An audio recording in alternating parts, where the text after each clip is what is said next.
Slowly, I watched Rachel's hands move at high speed. Then my heart skipped a beat. Her right wrist looked blue and slightly swollen.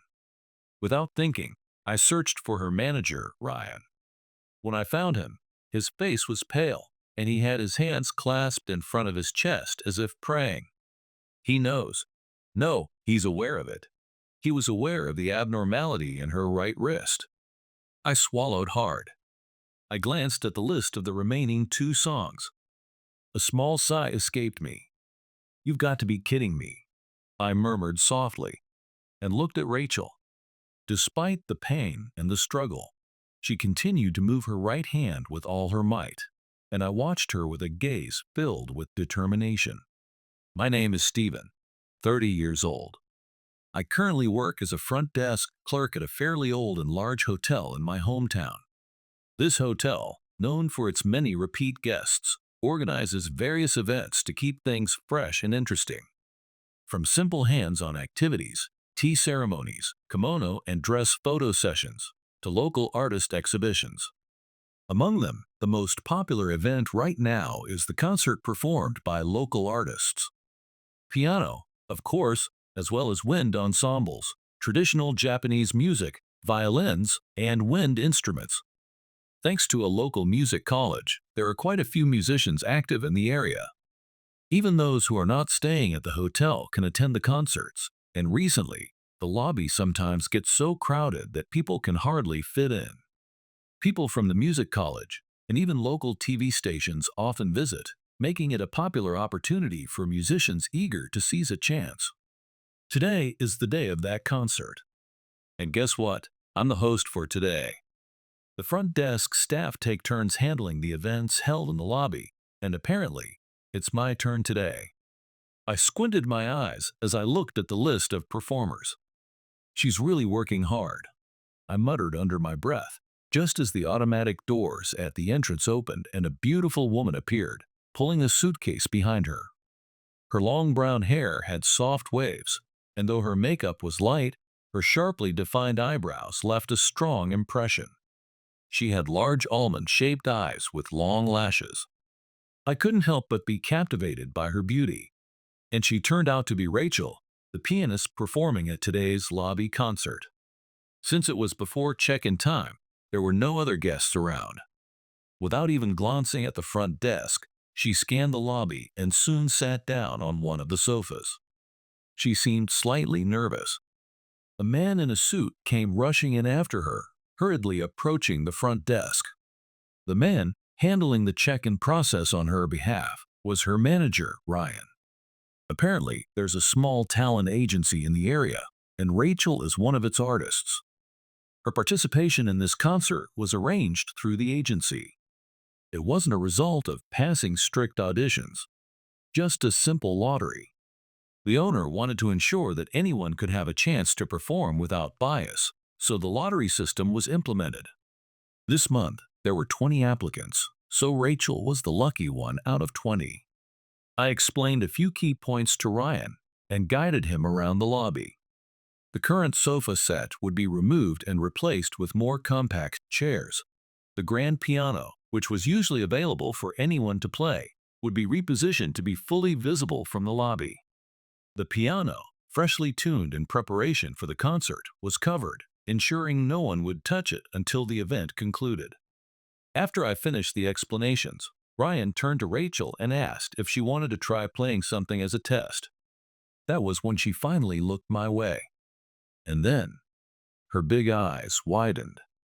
"Stephen?" I bowed respectfully. "I will also be your host for today. My name is Stephen." I bent at the waist for about 3 seconds, then slowly raised my head and smiled gently. "It's been a while. You're still working hard on the piano, I see." Ryan's eyes darted back and forth, surprised as if to ask if we knew each other. I flashed him a businesslike smile. "Well, actually, we graduated from the same music college," I explained briefly. He seemed satisfied with the explanation and immediately started talking about how we should do a collaboration. But his idea was swiftly cut off by Rachel's sharp words. "You already quit music a long time ago, didn't you?" Her cold remark made me smile bitterly and nod. Yeah, a long time ago. I muttered with a hint of sadness, then apologized to Ryan for not being able to do a collaboration. He waved his hands hurriedly, assuring me it was fine. He seemed like a genuinely good person. I had a feeling that he would be able to gently support Rachel, even with her occasional stubbornness. With that thought in mind, I finished the explanations and handed Rachel her room key. It served as a dressing room, and if the performer wished, they could stay overnight for free. It was our way of compensating for the performance. Of course, if it were a large wind ensemble, it would be a discounted stay instead, but since it was just Rachel today, she got to stay for free. She practically snatched the key from my hand, then quickly turned on her heel and headed for the elevator. It seemed like she wasn't going to let me reminisce. I could tell. She was angry that I quit music. But there was nothing I could do anymore. An overwhelming sense of loneliness filled my chest, and I buried myself in work to hide it. After getting through the busiest check-in period, and once the lobby traffic calmed down, I began rearranging the space. The heavy, luxurious sofas and tables were a challenge to move, so there was no way I could manage that alone. After my coworkers, sweating from the effort, cleared out the large sofa set, I placed the lighter chairs around the piano. I decorated the area with flowers to make the piano stand out, polished the grand piano, and took care of various light tasks one by one. When the setup was complete, I skimmed through the MC script. A list of today's songs was lined up neatly. Every single one of them was a difficult piece. Impressive. I couldn't help but smile. Even back in music college, she would master challenging pieces and boast with pride. Her family seemed well off, and during the frequent recitals, she would always be dressed in a brand new gown, looking so composed. While some around her seemed to look at her with a bit of disdain, I always admired her dedication to music. During the arts festival, we performed a piano duet together because of a lottery, and it was fun. A piano duet is when two or more people play one piano, and I partnered with Rachel. During practice, she would get so fired up that it was amusing, and during the actual performance, she played with such joy and vibrancy that it was truly a lot of fun. Right after the festival, she had already secured a spot to study abroad, so that performance became her last one in Japan. She poured her heart into it, knowing that it's a cherished memory. As I was lost in those thoughts, the elevator doors opened, and Rachel stepped out, gracefully dressed in a blue gown. Her makeup was thicker than before, accentuating her beauty even more. "Would you like to try playing a little?" As both a front desk clerk and the MC, I asked politely, but Rachel simply turned her head away with a huff. "No, there are other guests here." I glanced around the lobby. Indeed, there were a few guests scattered around. There was still about an hour before the concert, but a handful of people were already seated in the front row. Some performers would lightly play in situations like this, but it seemed she wasn't that type. "There's still an hour left, though," I asked hesitantly, and she sat down on one of the few sofas we had left for guests to relax in. "I want to get used to the atmosphere. I'll stay here." She unconsciously rubbed her right wrist. She seemed nervous. Next to her, Ryan stood with a troubled expression. I took a deep breath and went back behind the front desk to prepare some tea to serve. 1 hour later, as scheduled, the concert began, kicked off by my opening remarks as the host. Unlike my plain and safe emceeing, Rachel's performance was stunning. The first piece she chose was Liszt's Transcendental Tude No. 4, also known as Mazeppa. As its name suggests, it is the epitome of technical prowess. Just watching her fingers move was exhausting. It was that intense of a piece. However, there were some mistakes. Perhaps not noticeable to the average listener, but I noticed. Since I used to play the piano, I couldn't help but pick up on them. Still, at a competition, mistakes of that level wouldn't cause major point deductions. Maybe I was expecting too much from her. Back in our student days, She was known for being flawless during performances, almost superhuman. Her pride was so strong that she would never allow herself to make mistakes in front of others. I wondered if she had finally learned to ease up on herself. But as I applauded her and delivered my closing remarks, I noticed something. Her face was cast downward, filled with frustration. It seemed those few mistakes were not something she could overlook. Yet, when she raised her head to face the audience, she plastered on a bright smile and bowed gracefully. Impressive, I thought to myself, joining the audience in a round of enthusiastic applause. The second and third pieces were just as challenging, and the mistakes slowly began to increase. If you make a mistake right at the beginning, it can throw off the entire performance. To the hotel, this concert is supposed to be a casual event where people can listen and relax. But to the performers, it is undeniably a chance, an opportunity.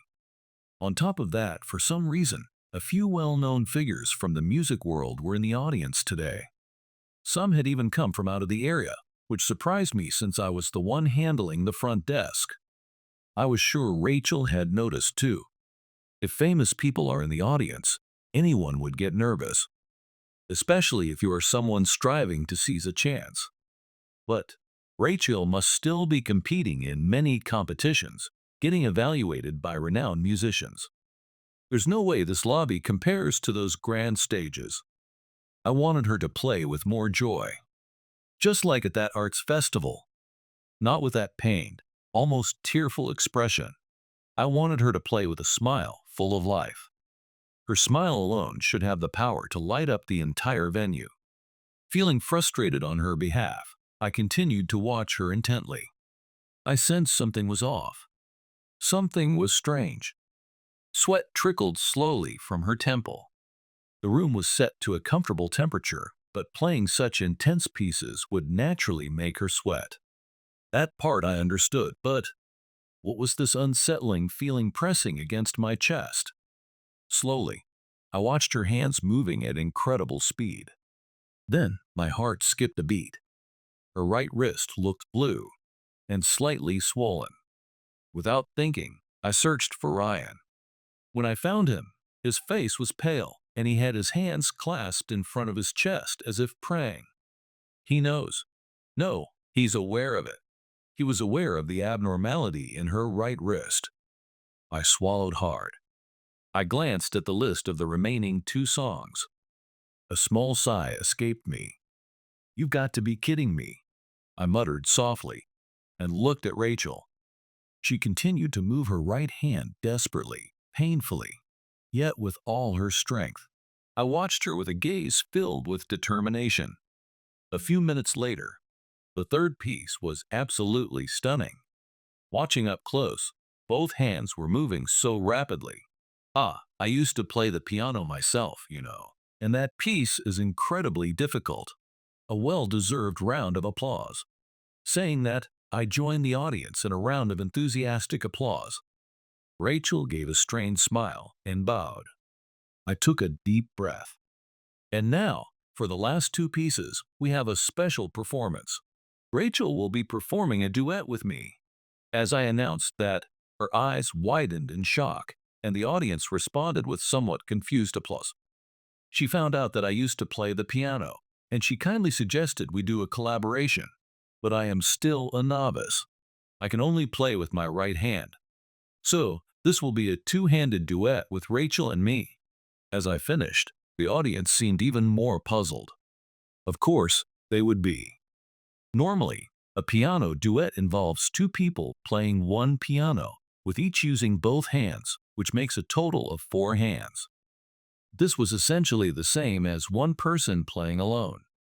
Ignoring the whispers of confusion, I walked straight to the piano. Rachel raised her eyebrows, her mouth opening and closing as if to ask, "What is going on?" "It's fine," I whispered softly, then sat down without waiting for her response. I placed my right hand on the keys. The cool touch of the keys felt comforting. I looked up at the sheet music. It was Alkin's Le Chemin de Fer, also known as The Railroad. That was why I raised my hand. Remember the arts festival? I said just that one phrase and started counting. 3, 2, 1. At the same moment, our fingers began dancing across the keyboard. She played with her left hand, and I played with my right. Our hands moved freely across the keys. Soon enough, small cheers erupted from the audience. I matched her tempo. She matched mine. I could not even tell who was following whom. A strange sense of unity filled me, as if Rachel and I had become one. Our shoulders brushed against each other. Occasionally, my right hand and her left hand crossed paths. She muttered under her breath, "This is so hard." Well, of course it is. She was playing a piece meant for two hands using only her left hand. It must have felt incredibly unnatural. But I carefully ran my right hand over the keys, making sure not to make a mistake, and stole a glance at her. "It's fun." Her smile almost made my right hand freeze for a moment, but I held myself back and whispered softly, "I am having fun too," and we pushed forward into the climax of the piece. The applause that followed our performance of Le Chemin de Fer was far more enthusiastic than the polite clapping before. I felt a wave of relief, knowing the audience was satisfied. "Thank you very much." I could barely keep up, but it was a precious opportunity. "Thank you." In response to my improvisation, she gave a wry smile and bowed. "For the last piece, we are going to make a slight change from the original list." The sudden announcement of the change caused the audience to murmur in surprise. When I turned around, Rachel was pouting, her lips pursed in protest. Ignoring her look of objection, I sat down at the piano. I thought it would be nice to end with a fun song that everyone knows.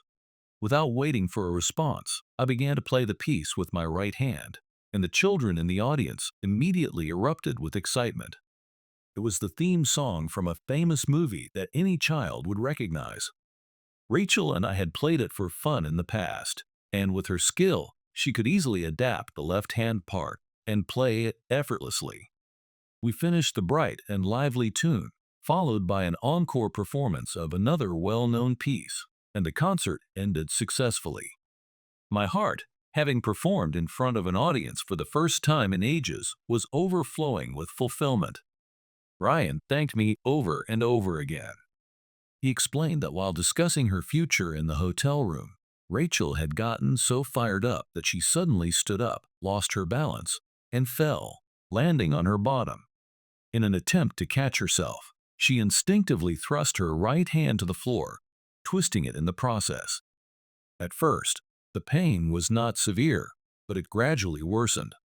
Ryan suggested canceling the performance and calling another performer from their agency, but Rachel stubbornly refused. An hour before the concert, she came down to the lobby, where she would be visible to everyone, making it impossible for Ryan to argue against it. I couldn't help but be a little exasperated. "You could have just talked to me about it." At my words, Rachel glared at me sharply. "I didn't think talking to you would solve anything. I mean, you played. You played such a difficult piece. As an improvisation. Why? Why did you quit?" She pouted as she spoke, and I held out my trembling left hand. Rachel and Ryan both stared at it with puzzled expressions. "There was an accident. I was left with partial paralysis. I can't put proper strength into it anymore." At my words, their eyes went wide. Ryan immediately bowed repeatedly, apologizing for making me talk about something so painful, while Rachel turned her head away abruptly. "Tell me. I want to hear everything. Come to my room later." I knew she was turning away because she didn't want me to see her face. That's just the kind of person she was, sensitive and caring. She was probably on the verge of tears, or maybe feeling embarrassed about how she had acted until now. I glanced at Ryan and couldn't help but chuckle. He seemed to have the same thought. After seeing Ryan off, I completed my shift and changed into my casual clothes before slowly climbing the stairs. The thought of being alone with Rachel in her hotel room made my heart race, so I took the stairs to calm myself down. But I ended up out of breath, realizing I was much more nervous than I thought. I knocked on her door, and within 2 seconds, she opened it. Seeing her without makeup, her natural face, made my heart skip a beat. "Come in." I followed her gesture and entered the room. Then, I pulled out the cold compress I had brought from the front desk. I thought it might help, even just a little. Rachel had said she would go to the hospital the next day since it was after hours, but I wanted her to feel even a little bit better. So I borrowed it from the emergency kit at the front desk. Of course, I did it with permission. "You're quite thoughtful." She gave a soft laugh as she held out her right hand to me. My hands were shaking slightly, making it difficult to peel off the film of the compress. Seeing me struggle, she peeled it off. "It really doesn't move well, huh?" she murmured quietly, and I gave a bitter smile. "It doesn't really affect my daily life, but I can't carry heavy things, and I tend to make mistakes on the keyboard. It is not completely immobile, but I can't put any strength into it. When I try to force it, it shakes, and if I push too hard, it goes numb. That is the condition of my left hand since the accident. That's why it doesn't really affect my work at the front desk. But I can't carry dishes, I can't clean properly, and cooking is absolutely out of the question." Honestly, it was really tough finding a job after that. I laughed self-deprecatingly, but Rachel did not laugh. "So, that's why you weren't there when I came back from studying abroad." I stopped laughing and nodded slowly. The accident happened during my senior year of college.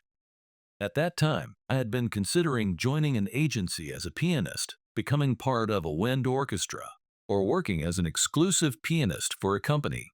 So many opportunities were coming my way. But none of those dreams were possible with the lingering effects of my injured left hand.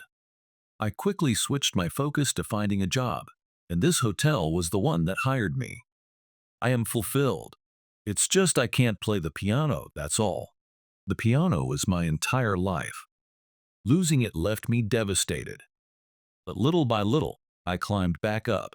And now I am here. Now that the wounds in my heart have healed, so I've started playing again at home with just my right hand. It is only a hobby.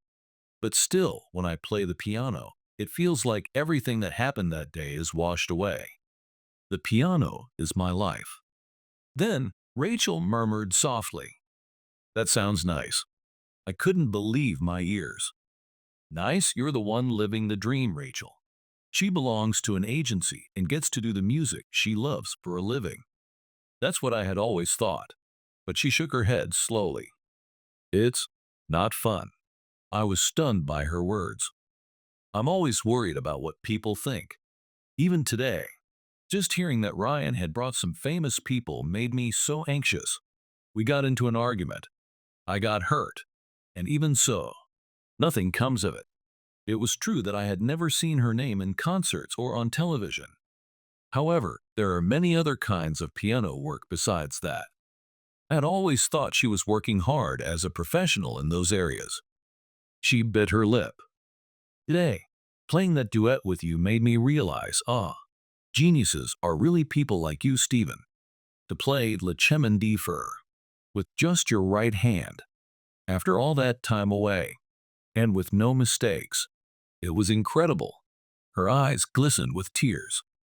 "I should have been the one who got into that accident instead of you." I gently tapped her cheek. Her eyes went wide with surprise, and a single tear rolled down her cheek. "Don't say things like that."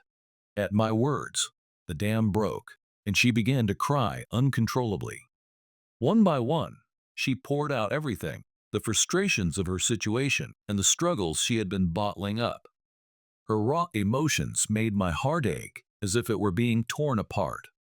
I rubbed her back gently, and before I knew it, tears were streaming down my face too.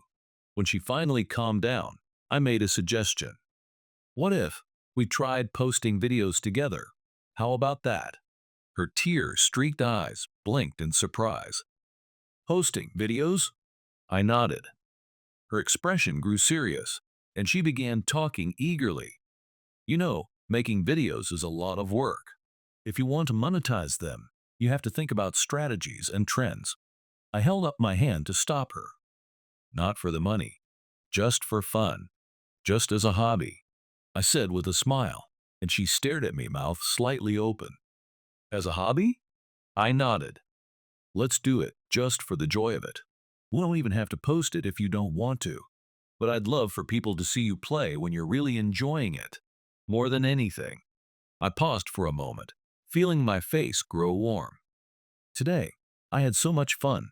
If you're okay with my clumsy playing, with just my right hand, I want to do a duet with you again. When I said it, feeling a bit embarrassed, Rachel's face lit up instantly. Me too.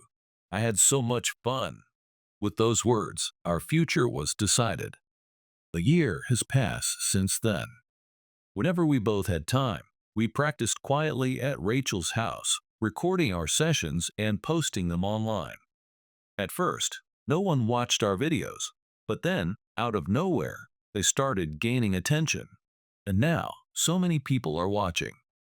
Occasionally, we even get offers to perform live together, and since Rachel began doing this as a form of relaxation, her playing became more relaxed too, and she started getting more gigs as a performer. There were even talks of her transferring to a Tokyo-based agency, where there would be more opportunities. I started feeling anxious. Rachel might leave and go far away. I couldn't stop her. I wanted her to perform and captivate audiences not just in Japan, but all around the world. But at the very least, even if her body was far away, I wanted to keep her heart close to mine. With that feeling in mind, I invited her to my house. At my parents' house, there was a lonely grand piano that could only be played with my right hand. Rachel, looking slightly nervous, greeted my parents. I couldn't help but think how cute she looked. I led her to my room and sat down in front of the piano. There's a song I've been practicing. Would you listen? Rachel nodded and sat down on the floor with a plop. Her elegant pleated skirt spread out gracefully on the floor. I took a deep breath and placed my right hand on the keys. It was a ballad by an artist we both loved. I started playing the intro with just my right hand. Rachel watched me intently, tapping the rhythm with her hand. She still had no idea what I was planning. Then I placed my trembling left hand on the keys. For a split second, Rachel's eyes widened in surprise. Slowly, I added a simple accompaniment with my left hand. Focusing mostly on my thumb, I played just a few notes here and there, matching them to my right hand. It was clumsy, unsteady, but Rachel's eyes started to well up with tears. The song normally had lyrics, but I played it only on the piano. The right hand heavy arrangement was entirely my own. As I approached the chorus, my heart began to race. And then, as I entered the chorus, I began to sing. My singing wasn't great, but I did it anyway. I love you, I sang. It was the simple lyrics echoing through the room. I never imagined I would one day sing a love song to the woman I loved. But I worked hard to rehabilitate my left hand, and I knew that the best way to tell her how I felt was through this piano performance. Before long, I finished playing. Then, I handed her a ring. No matter where your performances take you, I want to be the place you can always come back to. Will you marry me? After spending such a meaningful year together, I didn't feel we needed a long period of dating. Maybe I was the only one who felt that way. But she took the ring from me with trembling hands. I'm so happy, so moved. Your left hand. You really worked hard. It felt strangely embarrassing, almost like being praised by my parents. I did work hard, but I'd rather you not say it like that, I said with a slight protest. Rachel giggled at my complaint. You worked hard for me, didn't you? That makes me happy. And then she threw her arms around me. I still couldn't put any strength into my left hand. But because of that, I held her tightly with my right hand, embracing her with all my strength. A year passed. We got married. Rachel, dressed in a pure white wedding gown, walked down the aisle with her father. With each step she took, my heart pounded louder and louder. When it was time to exchange rings, I took the small ring with my right hand and supported it with my trembling left. Seeing that, Rachel chuckled softly. Your right hand is shaking too. Well, I was nervous, and there was no helping it. Somehow, I managed to slide the ring onto her left ring finger. Without hesitation, she swiftly placed the ring on my trembling left hand. When it comes to moments like this, Rachel is always the braver one. After the ceremony, we changed outfits and headed to the reception. As I waited in front of the grand doors, my heart kept pounding relentlessly. I bet you won't be nervous at all for the performance after this, huh, Rachel? I've had a stomachache since yesterday. I had heard that Rachel's side of the family, as well as many of the guests, were important figures like CEOs and high-ranking officials. We were going to perform as part of the reception entertainment in front of all those people. My stomach was twisting into knots just thinking about it. But back at the hotel, you helped me so confidently, didn't you? With a teasing smile, Rachel poked fun at me. That was because I just wanted to help you so badly. Despite all the grand things I had said and being called a genius back then, the truth is, I get pretty bad stage fright. I only pretended to be confident to hide it. Let's enjoy it to the fullest. Her smile gave me the courage I needed. Yeah, it's a once-in-a-lifetime moment. Now, the bride and groom will make their entrance, the MC's cheerful voice announced, and the grand doors in front of us slowly began to open. Bathed in bright light, I promised myself that I would walk forward with Rachel towards a happy future.